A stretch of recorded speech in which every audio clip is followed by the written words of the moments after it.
senhores telespectadores, já viram que estou com frio. Realmente este mês do Natal é um encanto, mas é um encanto muito frio, um encanto enregolado. Eu quis hoje vir aqui ao norte do país, estamos na Beira Alta, em Sernancelho. Sernancelho é uma terra linda, não imaginam como Sernancelho é bonito. Estou a falar-lhes num largo de Sernancelho que se chama Largo Aquilino Ribeiro, porque foi realmente aqui no concelho de Sernancelho que o grande Aquilino nasceu.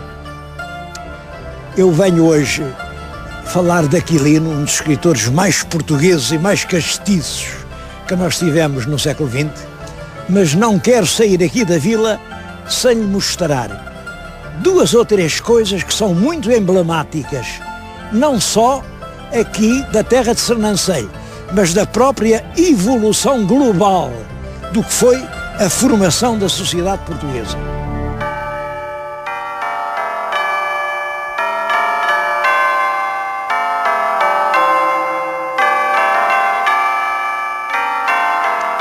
O pelourinho significa o concelho dos vizinhos, dos moradores que arroteavam estas terras e que depois se organizaram numa comunidade, o concílio dos vizinhos, portanto a reunião dos vizinhos, e que eu penso que é muito antiga, visto que o primeiro forol é do ano de 1124. Ora, o forol, neste caso, é dado depois de já existir a reunião dos vizinhos. Portanto, podemos pensar que os moradores aqui se agruparam no século XI, talvez fins do século X, e eram eles aqui que, nesta sua pequena aldeia, governavam o território. E governavam porque, claro, tinham vindo os mouros tinham derrotado, tinham escavacado completamente a sociedade visigótica, os senhores das terras, os dóminos, tinham fugido e tinham ficado os camponeses sem ninguém que os governasse. Bom, é isso que faz surgir os grêmios dos vizinhos. Portanto, os grêmios dos vizinhos, temos aí o símbolo deles. É um pelourinho, aliás um pelourinho muito bonito. Aquele pelourinho é do século XVI, um pelourinho de lanterna do século XVI, mas que está a substituir outro pelourinho mais antigo. Eram menos bonitos, mas era uma coluna que significava o poder municipal, o poder dos vizinhos. Mas durante a Reconquista, os fidalgos, a classe dominante, os descendentes dos antigos senhores visigóticos, querem apoderar-se outra vez do sol. Bom, e aqui em Sernancelho, isto foi dado a uma ordem de cavaleiros, os cavaleiros de São João de Jerusalém, ou Cavaleiros de Malta, e está aqui o passo da comenda dos Cavaleiros de Malta. Hoje é um turismo de habitação, muitíssimo confortável, mas ele marca exatamente isso, a tentativa dos cavaleiros de se virem reapoderar da terra dos vizinhos. Eu não conheço em Portugal nenhum espaço tão simbólico como este. Aqui à minha frente, o Paço dos Cavaleiros, aqui ao meu lado, o emblema dos vizinhos. Vizinhos, isto é, os descendentes dos servos, e os cavaleiros, os descendentes dos senhores, agora aqui frente a frente. Bom, e bem junto deles, a igreja, uma igreja antiquíssima, aquela igreja, o que vem atualmente é uma igreja do século XII, mas que foi construída sobre os muros alicerces de uma igreja visigótica, portanto, uma das primeiras igrejas cristãs do território português. Esta terra de Sernancelho emociona-me, porque em poucas povoações portuguesas se encontram reunidos assim, aqui em poucos palmos de terra, os símbolos dos três poderes. O poder dos vizinhos, o poder da aristocracia terratenente e o poder do clero, poder silencioso, permanente, profundo, duradouro do clero português. Eu vim aqui para falar de um grande escritor, do Aquilino Ribeiro, e realmente não me ficou mal evocar primeiro estas três classes, porque Aquilino Ribeiro relaciona-se com as três. Aquilino Ribeiro é um escritor empolgado numa luta, num combate social, no combate pela justiça, no combate pela defesa dos pobres contra os ricos. Olha, um dos livros dele, os que causaram mais polémica, Quando os Lobos Uivam, é exatamente sobre isso, sobre a tentativa de destruírem os baldios e de se apoderarem deles. Mas todos os livros de Aquilino têm essa mesma profunda solidariedade com as classes que sofrem mais. Portanto, ele está contra o tal mundo dos senhores. Apesar disso, ele não é propriamente um vizinho da aldeia, não. Ele está mais ligado à Igreja Matriz. Ele vem a nascer aqui na aldeia perto, vamos já lá, é filho do pároco local. Bem, estamos no século XIX, ele nasce aqui em 1885, portanto, já com um relativo conforto, que nasce o grande escritor. Aliás, o pai e a mãe nunca o reconheceram oficialmente como filho, não podiam, naturalmente, mas ampararam-no, puseram-no a estudar, é aqui, e até pensavam fazer daquele menino tão vivo, tão inteligente, um virtuoso sacerdote do futuro. Ele chegou a andar no seminário. Imaginem um Aquilino Ribeiro seminarista. Ele não tinha jeito nenhum para isso, mas isso vamos ver.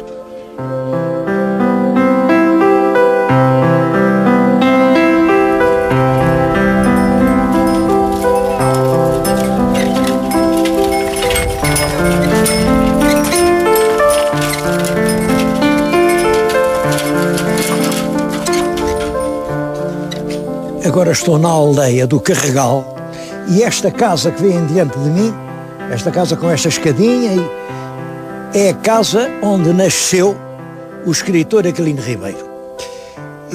Entrava-se aqui, isto ficava ao fundo de um domínio de um grande senhor, a entrada ainda é aristocrática, tem ameias, é uma entrada com ameias, bom, mas aqui nos fundos, numa casa nobre, havia esta casinha modesta, com esta escadaria, o Aquilino em pequenino, quantas vezes subiu a escadaria, vivia ali dentro, num quartinho, e ele descreve a sua infância num livro que hoje é pouco lembrado, e é pena, eu tenho na mão, chama-se 5 Réis de Gente.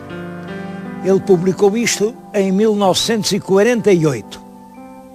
5 réis de gente, quer dizer assim, um garotinho muito pequenino. 5 réis era a moeda mais pequenina que havia quando o Aquilino era pequenino.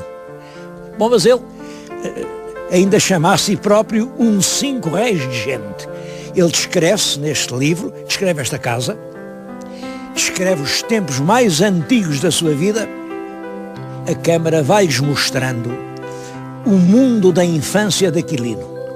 Vai-lhes mostrar ali a horta, vai-lhes mostrar o forno, vai-lhes mostrar as alfaias agrícolas. Tudo isso existe, tudo isso são os sítios onde Aquilino brincou na sua infância.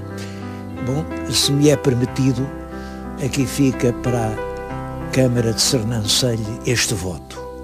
Não deixem estragar aquilo. Aquilo sim, é um verdadeiro museu rural. Aquele sim, é o mundo que agora Aquilino nos vai descrever.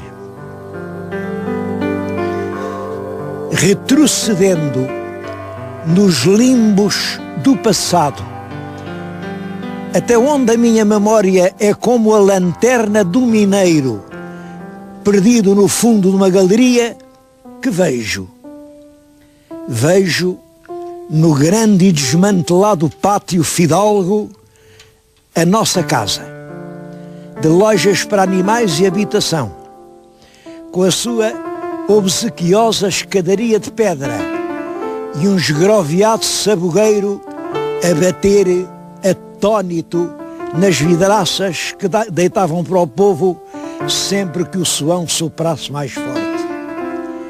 Vejo depois a larga porta de 2 batentes escancarada e na sala de teto em pirâmide octogonal, obrada de velho castanho, uma coisa rastejava. Meu pai e minha mãe e uma mulherzinha magra e baça, casada nas Arnas, irmã do monge, dobravam-se muito interessadas a observar. Eu tinha vindo de fora com o Barzabu e, chegando-me diante, percebi que essa coisa cilíndrica, encartuchada em lãs, gatinhava. Gatinhava vigorosamente, a miúdas e obsessivas braçadas, como um nadador levado na sua singradura. E continua a descrever os movimentos daquela coisinha embrulhada em lãs a gatinhar no chão daquela casa, até lhe dizerem: é o teu irmão, meu filho, tens um maninho. E ele dizer indignado: eu não quero mais manos, eu não quero mais manos. Este livro, Os 5 Reis de Gente, é dos menos conhecidos livros de Aquilino. E eu acho que merece hoje uma leitura muito mais atenta. Foi aqui que Aquilino esteve até aos seus 10 ou 12 anos, e daqui saiu porque os pais, o pai e a mãe, puseram-no a estudar. O rapaz dava provas de tanta inteligência, aprendeu a ler tão depressa, tinha jeito para o latim. É claro que aquele moço ia para padre e levaram-no daqui para o Colégio da Lapa. Vamos até à Lapa ver onde ele andou.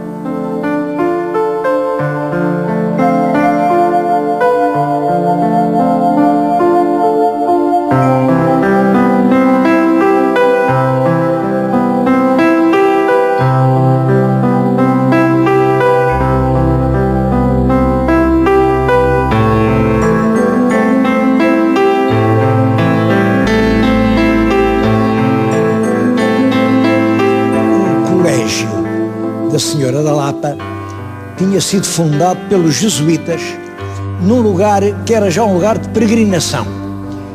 Havia aqui um santuário, primeiro um pequeno santuário, com os grandes rochedos, e havia uma lenda muito bonita, diz que uma pastorinha que era surda-muda,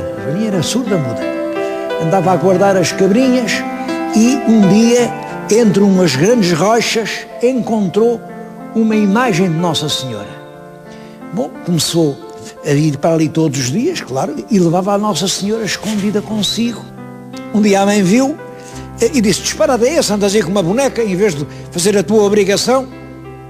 Acho que até nessa altura é que ficou o ditado português: que outras cabras guardas tu. E pegou no diabo da boneca e deitou-a para a fogueira. Aí a menina, que era muda, disse: não queimes a imagem, essa é Nossa Senhora. Bom, toda a gente percebeu que era um grande milagre. A Senhora foi posta lá na sua gruta e assim nasceu, não se sabe quando, como nem quando, um culto pela Senhora da Lapa que alastrou por todo o mundo. É claro, este alastrar compreende-se, é que esta gente daqui, terras pobres, tinha que embarcar.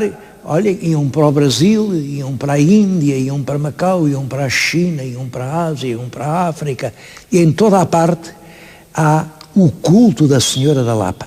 Olha, está aqui, bem perto de mim, um milagre de um português que se salvou, estava no Rio de Janeiro, e salvou-se de uma epidemia da febre amarela, porque se lembrou da Senhora da Lapa. Isto são ex-votos. Enfim, um pouco de toda a parte de gente que rezou à Senhora da Lapa.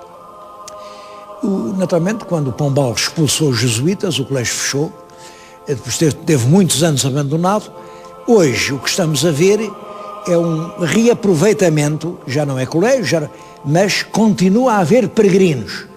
Vem de todo o mundo ainda gente rezar à Senhora da Lapa.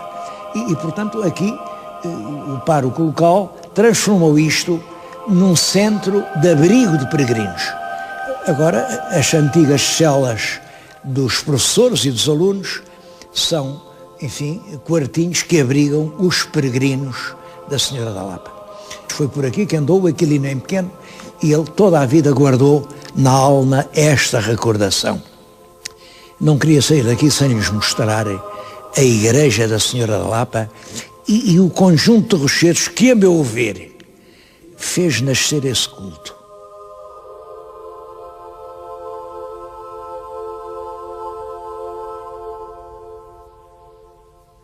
Lapa quer dizer grande fraga, rochedo, uma rocha gigantesca. Bom, e realmente havia aqui uma rocha gigantesca, ela começa a muitas centenas de metros daqui, vai subindo, tudo isto é granito compacto, até que o cume era este, hoje foi escavado, meteram altares no meio da escavação, altares todos eles preciosos. Bom, e foi aqui que nasceu o culto da Senhora da Lapa. Lá dentro podem ver, imaginem o que é que está lá dentro. Um crocodilo. A história diz que um português estava na Índia, veio um crocodilo para o comer e ele disse, valha-me a Senhora da Lapa. Bom, e pronto, e o crocodilo já o não comeu e ele depois pôs o crocodilo para ali embalsamado. É claro, isto depois transformou-se e isto não era bem assim. Reparem nesta cristianização. Era uma pastorinha que andava sozinha aí nas serranias a guardar as suas mansas ovelhas, quando vem um maroto de um homem para comer a pastorinha, ela, é claro, o homem, simbolizado num grande monstro de boca aberta, claro, e ela, como estava a tecer uns novelos de lã, deu-lhe a comer um novelo, veio puxando, até que o crocodilo entrou aqui na igreja, pronto, e aqui acabou a tentação, não sei se da pastorinha, se do crocodilo, isso não está bem aclarado. Mas tudo isto é um local realmente prodigioso. Estou-lhes a dizer isto e queria dizer mais uma coisa, é que durante muitos séculos isto era um dos grandes santuários e centros de peregrinação de toda a península. Depois de Santiago de Compostela, era aqui a Senhora da Lapa o maior santuário. De toda a parte vinha gente fazer as suas ofertas, vinham com grandes carradas, trazer o seu trigo, trazer o seu milho, trazer as suas primícias. Bom, e aqui os padres da igreja não sabiam o que haviam de fazer de tanto trigo. Então, olhem, mandavam moer nos moinhos, e aqui vendiam o pão que os peregrinos comiam.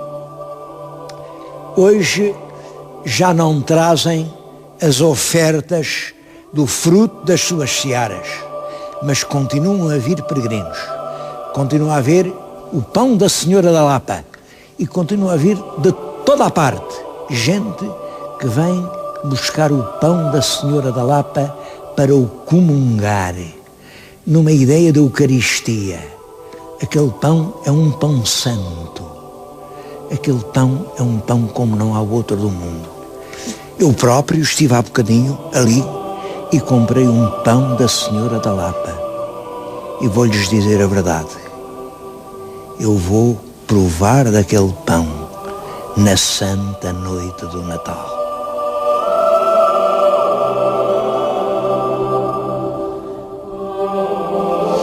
As entranhas do rochedo foram escavadas e meteram vários altares.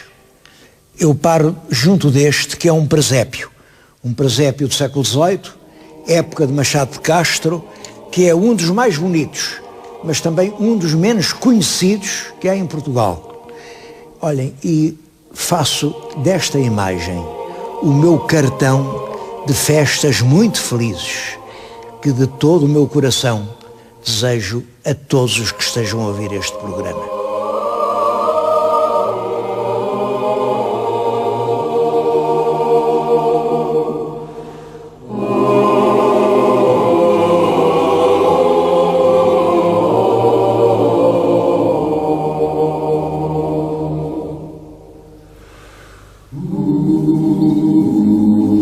E foi por aqui, nesta região carregada de misticismo, de maravilhoso, mas ao mesmo tempo com esta paisagem brutal, selvática, ele chamou isto as terras do Demo. Foi aqui que Aquilino se fez homem.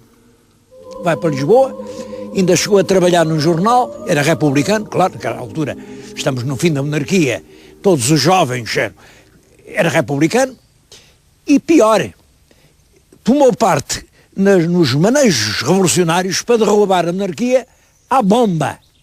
E estavam lá a fazer umas bombas na travessa do Carrião, isso ficou célebre. Uma bomba rebentou, matou ainda 2, ele ficou ferido, mas veio a polícia, foi preso, prenderam-no na esquadra do Caminho Novo.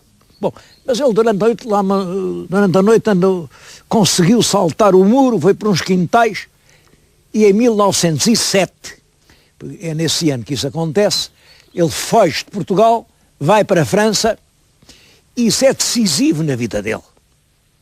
Ele era estudante, continuou a estudar, mas em França já não frequenta o seminário. Vai para o Sorbonne, onde houve grandes professores, e ele recebeu essas lições. Não chegou a formar-se, encontrou uma rapariga muito bonita, que era alemã, casou, e entretanto rebenta a guerra, a grande guerra de 1914, não deixam viver os alemães em França, portanto ele volta para Portugal e volta cheio de saudades destas aldeias, aqui deste curso do Távora, destas terras pedregosas, de toda esta paisagem bravia. Bom, e a sua obra no fundo vai ser toda ela um hino à terra em que nasceu.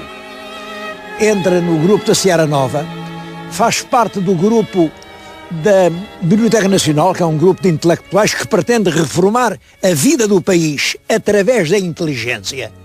Mas, entretanto, as coisas, como sabem, aqui a gente entra também na guerra, as coisas complicam-se, a democracia e os partidos entram numa luta tremenda que acaba tudo com a Revolução de 28 de Maio.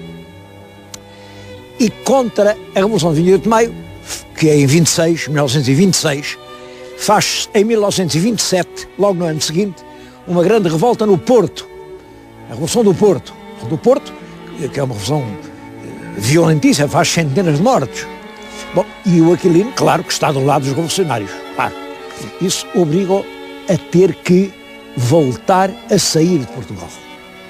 Está em França, ali por 1930 e tantos, volta a Portugal, então deixa-se de atividades políticas, embora tenha sempre mantido de uma coerência extraordinária a sua posição democrata, a sua posição de homem a favor do povo. Bom, e começa a escrever.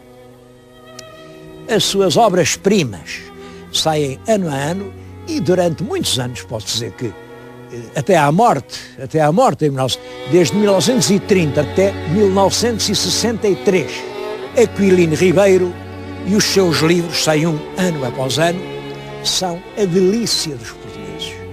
Eu próprio, lembro-me, eu sabia de cor páginas do Malhadinhas, sabia de cor.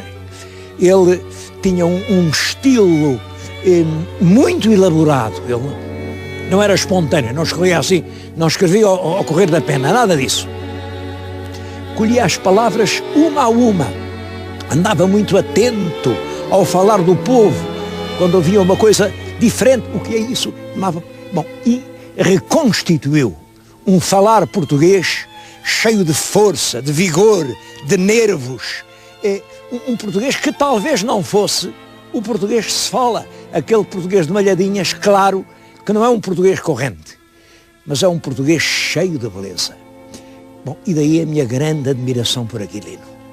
Aquilino foi um homem que elevou a uma altura desconhecida a grandeza e a beleza do falar português. Onde estou a falar é uma casa em que ele fazia férias. Ele vivia em Lisboa, mas ele vinha aqui passar o verão nesta casa. Isto hoje é uma fundação que tem inúmeros objetos que lhe pertenceram. Tem a secretária onde ele escreveu uma parte dos seus livros, embora ele aqui só passasse o verão. Ele passava a sua vida quase toda em Lisboa, aparecia muito no Chiado, aparecia no Sá da Costa, estava muito na Bertrand. Os rotários aqui na casa que ele elegeu como casa de férias, uma casa que ele herdou do pai, fizeram-lhe esta homenagem. O bronze, o retrato, está muito parecido. Este é exatamente o Aquilino, na época em que eu ainda o conheci. Era assim. E a frase é boa. De pena na mão, procuro ser independente, original, inteiriço como um bárbaro. Bom, na verdade, ele cumpriu este voto. Viveu de pena na mão. Ele não era rico, vivia daquilo que escrevia. E foi sempre original. A prosa dele não tem nada que se lhe assemelhe na literatura portuguesa. Foi original. Inteiriço. Inteiriço quer dizer íntegro. Não houve pressões, não houve forças que o fizessem mudar de ser aquele homem que era. Inteiriço como um bárbaro. Não sei se ser assim inteiriço é ser bárbaro. Pelo contrário, eu acho que ser independente, original e íntegro não é ser bárbaro, é ser um homem civilizado.